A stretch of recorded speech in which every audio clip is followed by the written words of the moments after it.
الحمدللہ والصلاة والسلام علی رسول اللہ اما بعد۔ سب سے پہلے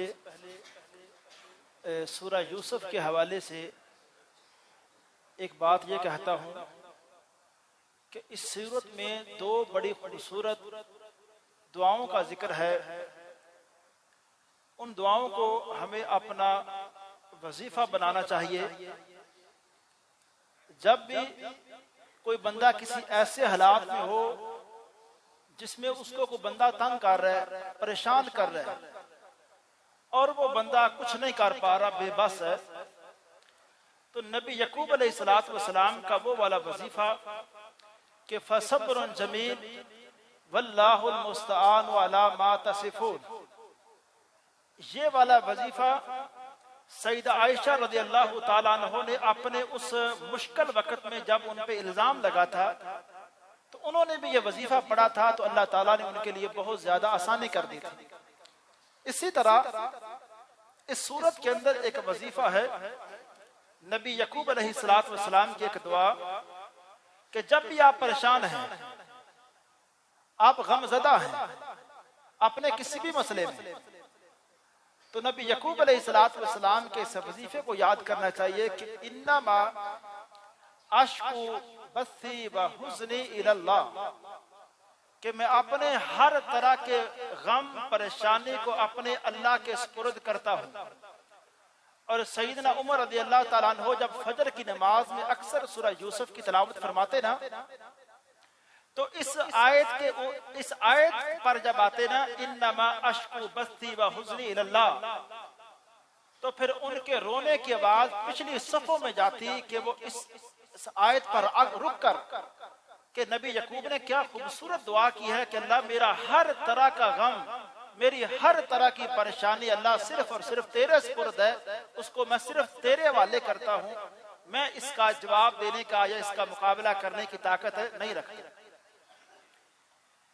یہ چند ایک سوالات ہیں، ان کے جواب آپ سماعت فرمائیں۔ پہلا ایک سوال ہے، براہ کرم زکوٰۃ مال کی کس کس قسم پر ادا کی جانی چاہیے؟ فرض ہے صراحتاً وضاحت فرمائیں۔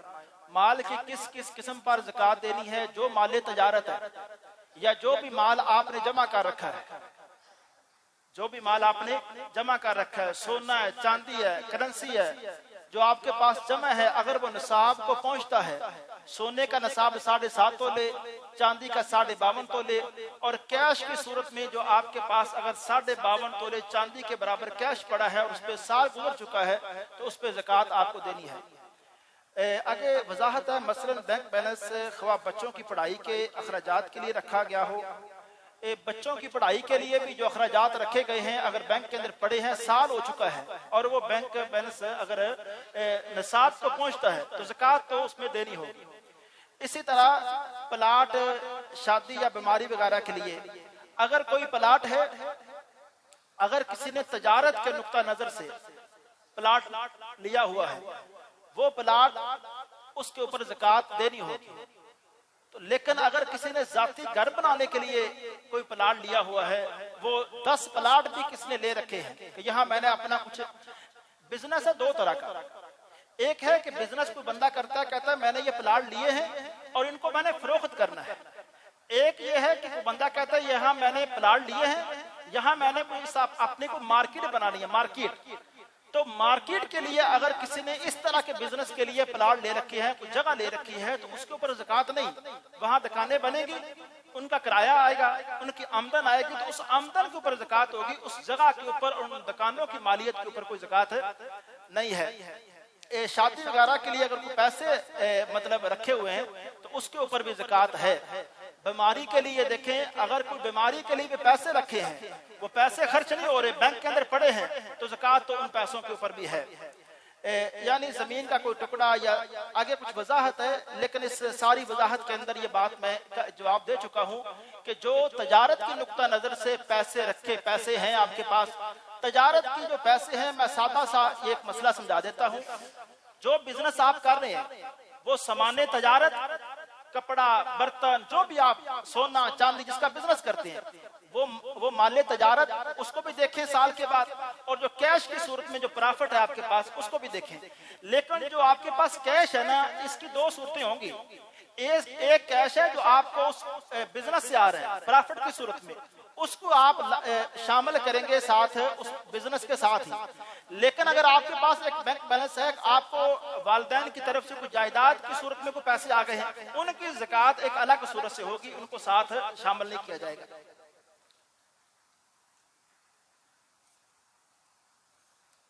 ایک سوال یہ ہے کہ کیا تراویح کے بعد تہجد کی نماز پڑھ سکتے ہیں؟ یہ تراویح خود تہجد کی نماز ہی ہے جو ہم اس ٹائم پڑھتے ہیں نا. اللہ کے رسول علیہ الصلوۃ والسلام کی یہ تہجد کی جو نماز ہے نا، یہ جو بعض ہمارے ہاں ایک بات یہ ہے کہ تہجد کے لیے پتہ نہیں کچھ وقت سونا پڑتا ہے، آرام کرنے کے بعد پھر جو نماز ہے وہ تہجد. ایسی بات نہیں. سیدہ عائشہ رضی اللہ تعالیٰ عنہا نے اس سوال کا جواب یہ دیا کہ جب ان سے پوچھا گیا کہ پیغمبر علیہ الصلوۃ والسلام کی رات کی نماز کس ٹائم ادا کرتے، انہوں نے فرمایا کہ ہمارے پیغمبر علیہ الصلوۃ والسلام نے رات کی نماز، تہجد، قیام اللیل، تراویح، یہ ایک ہی نماز کے مختلف نام ہیں. انہوں نے کہا اس نماز کو ہمارے پیغمبر علیہ الصلوۃ والسلام نے رات کے تینوں حصوں میں ادا کیا ہے، یعنی عشاء کے فوراً بعد بھی، رات کے آدھی رات کے وقت بھی، اور رات کے آخری حصے میں بھی.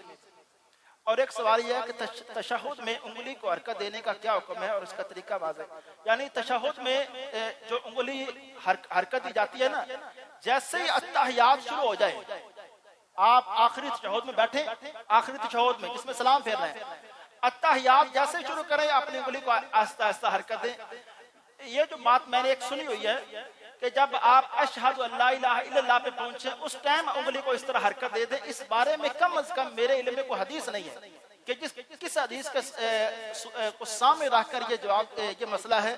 بس صرف اللہ کے رسول علیہ الصلوۃ والسلام کی حدیث سنن ابی داؤد کے اندر یہ ہے کہ جب اللہ کے رسول علیہ الصلوۃ والسلام تشہد میں بیٹھتے تو اس انگلی کو حرکت دیتے اور اس کے ساتھ دعا کرتے.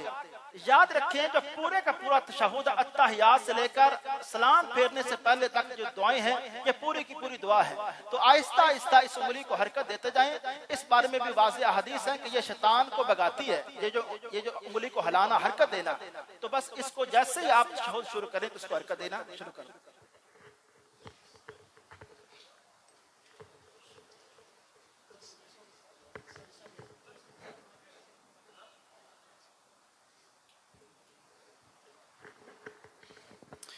اللہ اکبر.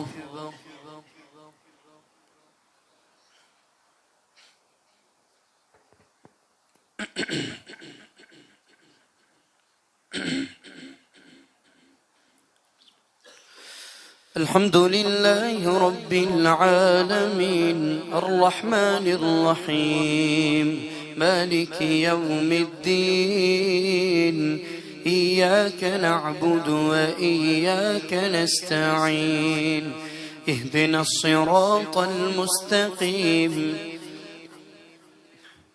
صراط الذين أنعمت عليهم غير المغضوب عليهم ولا الضالين آمين. واضرب لهم مثل الرجلين جعلنا لأحدهما جنتين من أعناب وحففناهما بنخل وجعلنا بينهما زرعا كلتا الجنتين آتت أكلها ولم تظلم منه شيئا وفجرنا خلالهما نهرا وكان له ثمر فقال لصاحبه وهو يحاوره أنا أكثر منك مالا وأعز نفرا ودخل جنته وهو ظالم لنفسه قال ما أظن أن تبيد هذه أبدا وما أظن الساعة قائمة ولئن رددت إلى ربي إن لي عنده للحسنى ولئن رددت إلى ربي لأجدن خيرا منها منقلبا قال له صاحبه وهو يحاوره أكفرت بالذي خلقك من تراب ثم من نطفة ثم سواك رجلا لكن هو الله ربي ولا أشرك بربي أحدا ولولا إذ دخلت جنتك قلت ما شاء الله لا قوة إلا بالله إن ترني أنا أقل منك مالا وولدا فعسى ربي أن يؤتيني خيرا من جنتك ويرسل عليها حسبانا من السماء فتصبح صعيدا زلقا أو يصبح ماؤها غورا فلن تستطيع له طلبا وأحيط بثمره فأصبح يقلب كفيه على ما أنفق فيها وهي خاوية على عروشها ويقول يا ليتني لم أشرك بربي أحدا هنالك الولاية لله الحق هو خير ثوابا وخير عقبا واضرب لهم مثل الحياة الدنيا كماء أنزلنا ولم تكن له فئة ينصرونه من دون الله وما كان منتصرا هنالك الولاية لله الحق هو خير ثوابا وخير عقبا واضرب لهم مثل الحياة الدنيا كماء أنزلنا من السماء فاختلط به نبات الأرض فأصبح هشيما تذروه الرياح وكان الله على كل شيء مقتدرا المال والبنون زينة الحياة الدنيا والباقيات الصالحات خير عند ربك ثوابا وخير أملا ويوم نسير الجبال وترى الأرض بارزة وحشرناهم فلم نغادر منهم أحدا وعرضوا على ربك صفا لقد جئتمونا كما خلقناكم أول مرة بل زعمتم أن لن نجعل لكم موعدا ووضع الكتاب فترى المجرمين مشفقين مما فيه ويقولون يا ويلتنا ما لهذا الكتاب لا يغادر صغيرة ولا كبيرة إلا أحصاها ووجدوا ما عملوا حاضرا ولا يظلم ربك أحدا الله أكبر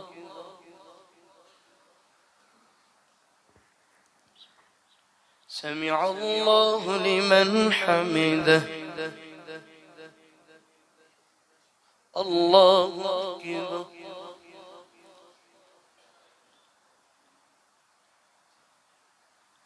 الله أكبر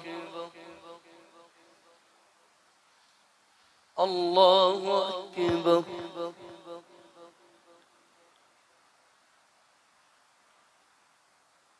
الله أكبر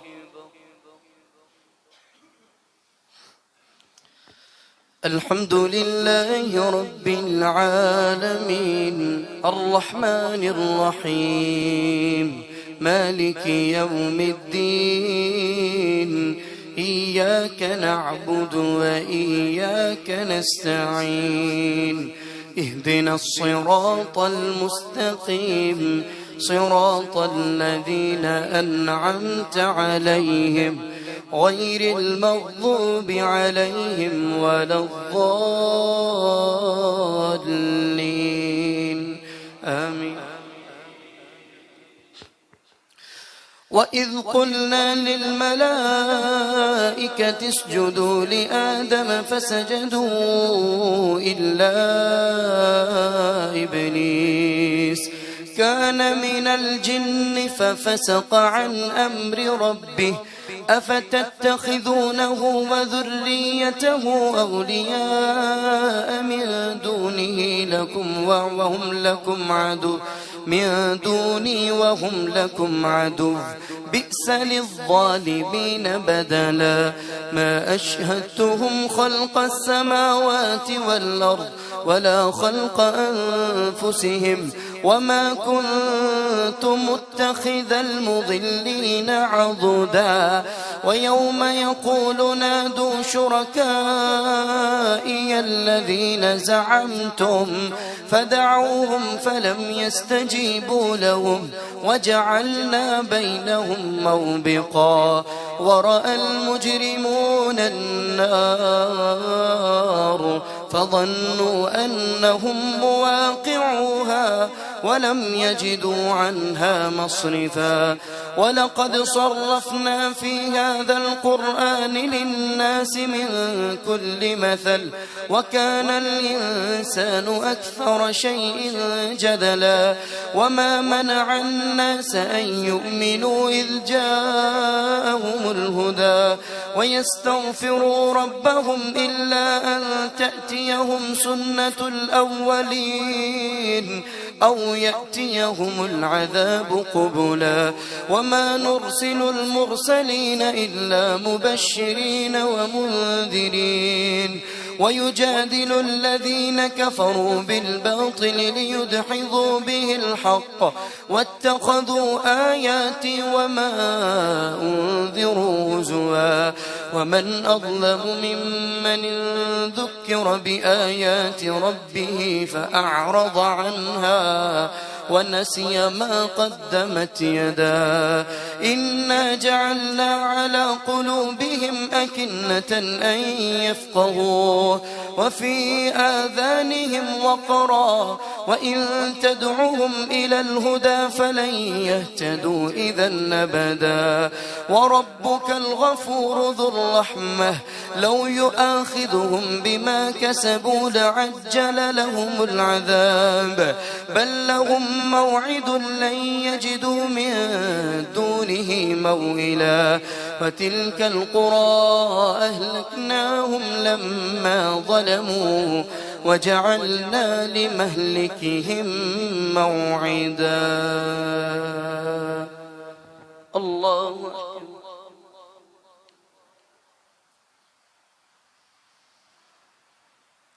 سمع الله لمن حمده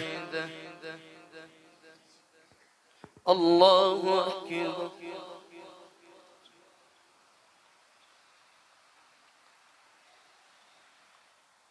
الله أكبر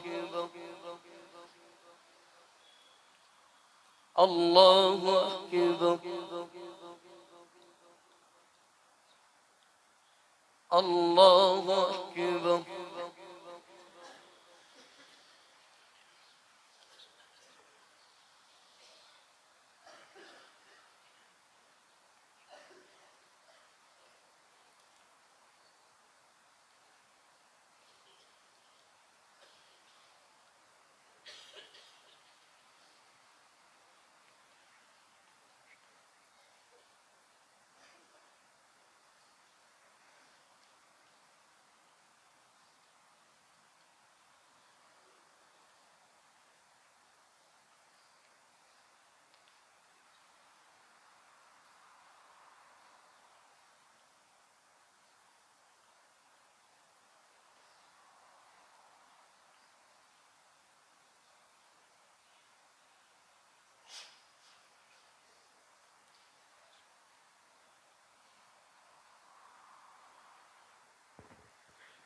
السلام عليكم ورحمة الله السلام عليكم ورحمة الله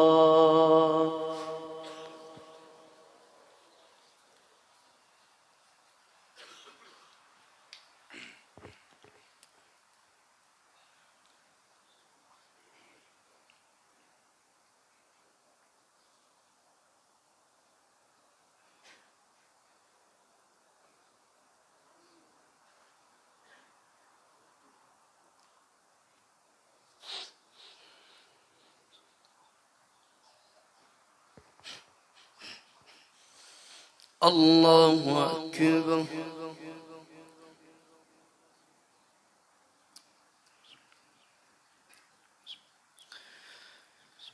الحمد لله رب العالمين الرحمن الرحيم مالك يوم الدين إياك نعبد وإياك نستعين اهدنا الصراط المستقيم صراط الذين أنعمت عليهم غير المغضوب عليهم ولا الضالين آمين. وتلك القرى أهلكناهم لما ظلموا وجعلنا لمهلكهم موعدا وإذ قال موسى لفتاه لا أبرح حتى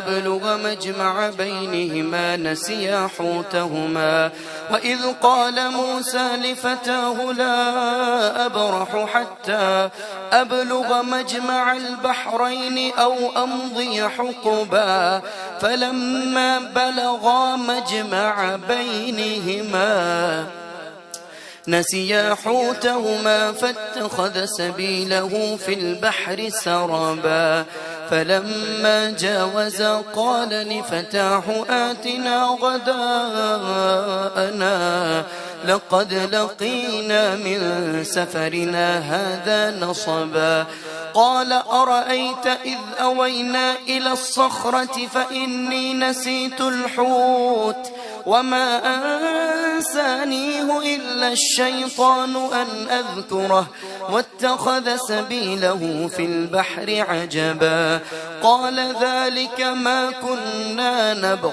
فارتدا على آثارهما قصصا فوجدا عبدا من عبادنا آتيناه رحمة من عندنا وعلمناه من لدنا علما قال له موسى هل أتبعك على أن تعلمني مما علمت رشدا قال إنك لن تستطيع معي صبرا وكيف تصبر على ما لم تحط به خبرا قال ستجدني إن شاء الله صابرا ولا أعصي لك أمرا قال فإن اتبعتني فلا تسألني عن شيء حتى أحدث لك منه ذكرا.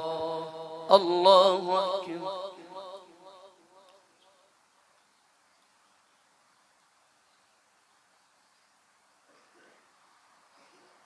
سمع الله لمن حمده. الله أكبر.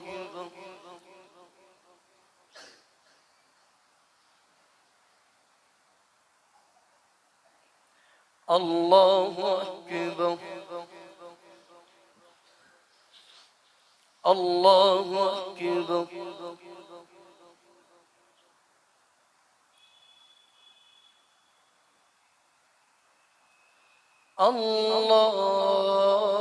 الله أكبر. الحمد لله رب العالمين الرحمن الرحيم مالك يوم الدين إياك نعبد وإياك نستعين اهدنا الصراط المستقيم صراط الذين أنعمت عليهم غير المغضوب عليهم ولا الضالين آمين. فانطلقا حتى إذا ركبا في السفينة خرقها قال أخرقتها لتغرق أهلها لقد جئت شيئا إمرا قال ألم أقل إنك لن تستطيع معي صبرا قال لا تؤاخذني بما نسيت ولا ترهقني من أمري عسرا فانطلقا حتى إذا لقيا غلاما فقتله قال أقتلت نفسا زكية بغير نفس لقد جئت شيئا نكرا. الله أكبر.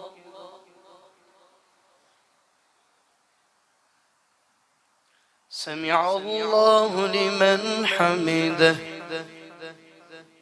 الله أكبر.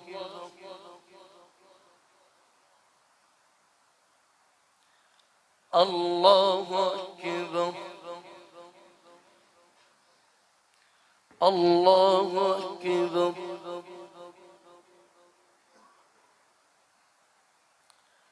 الله أكبر.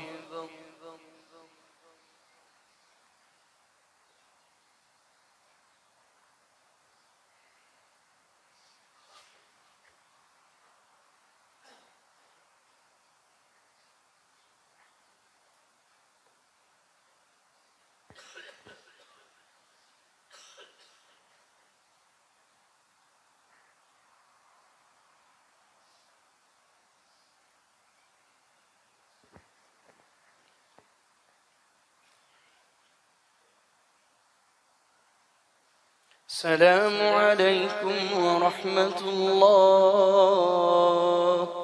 السلام عليكم ورحمة الله.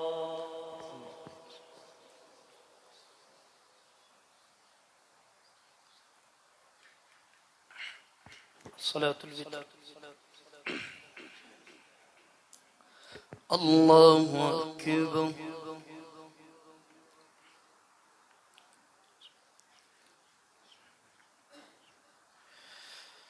الحمد لله رب العالمين الرحمن الرحيم مالك يوم الدين إياك نعبد وإياك نستعين اهدنا الصراط المستقيم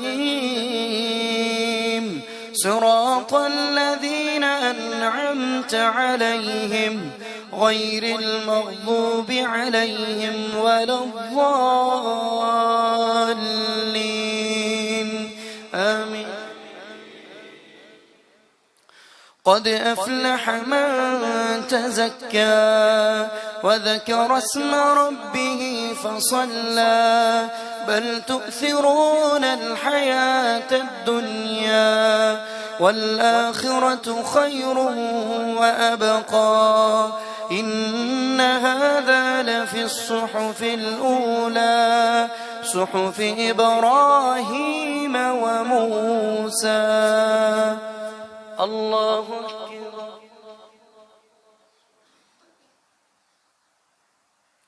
سمع الله لمن حمده. الله أكبر.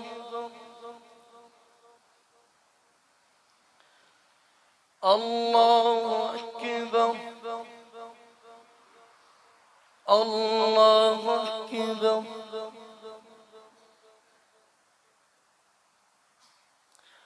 الله أكبر.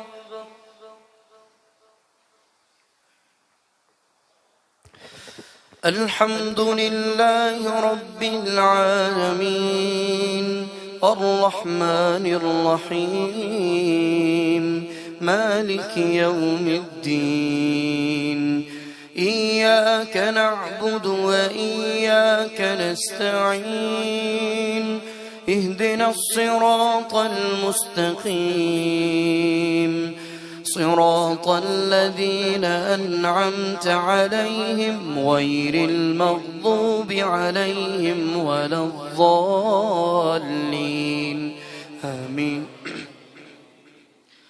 قل يا أيها الكافرون لا أعبد ما تعبدون ولا أنتم عابدون ما أعبد ولا أنا عابد ما عبدتم ولا أنتم عابدون ما أعبد لكم دينكم ولي دين. الله أكبر.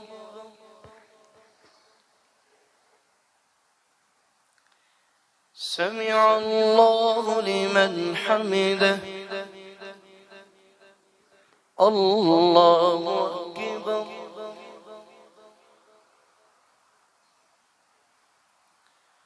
الله أكبر.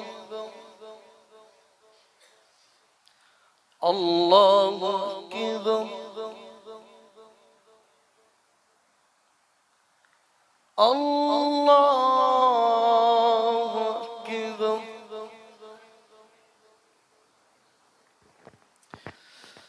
الحمد لله رب العالمين الرحمن الرحيم مالك يوم الدين إياك نعبد وإياك نستعين اهدنا الصراط المستقيم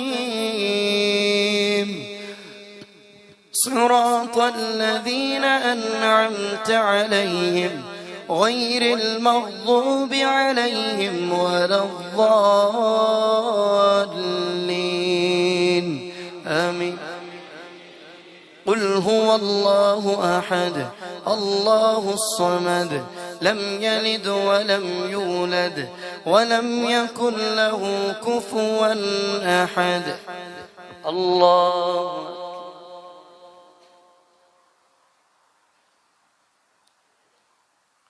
سمع الله لمن حمده. اللهم اهدنا فيمن هديت وعافنا فيمن عافيت وتولنا فيمن توليت وبارك لنا فيما أعطيت وقنا برحمتك واصرف عنا شر ما قضيت فإنك تقضي ولا يقضى عليك فإنه لا يذل من واليت ولا يعز من عاديت تباركت ربنا وتعاليت. نستغفرك اللهم من جميع الذنوب والخطايا ونتوب إليك. اللهم اغفر لنا وللمؤمنين والمؤمنات والمسلمين والمسلمات وألف بين قلوبهم وأصلح ذات بينهم وانصرهم على عدوك وعدوهم. اللهم لعن الكفرة الذين يصدون عن سبيلك ويكذبون رسلك ويقاتلون أولياءك. اللهم خالف بين كلمتهم وزلزل أقدامهم وأنزل بهم بأسك الذي لا ترده عن القوم المجرمين. اللهم اغفر لنا وارحمنا. اللهم ارحم على حالنا ولا تنظر إلى سوء أعمالنا. اللهم اشف كل مريض. اللهم اشف مرضانا ومرض المسلمين. يا شافي الأمراض اشف مرضانا ومرض المسلمين. يا قاضي الحاجات اقض حاجاتنا وحاجات المسلمين. اللهم انصر إخواننا في فلسطين. اللهم انصر المسلمين في فلسطين. اللهم احفظ مسجد الأقصى من اليهود. اللهم رب ارحمهما كما ربياني صغيرا. ربنا ظلمنا أنفسنا وإن لم تغفر لنا وترحمنا لنكونن من الخاسرين. اللهم تقبل دعاءنا. اللهم تقبل قيامنا وصلاتنا وصيامنا وعبادتنا. وصلى الله تعالى على خير خلقه محمد وعلى آله وأصحابه أجمعين برحمتك يا أرحم الراحمين. الله أكبر.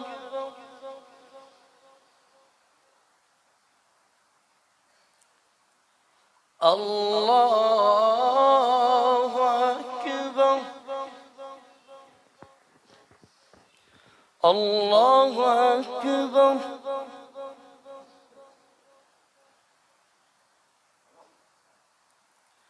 الله أكبر.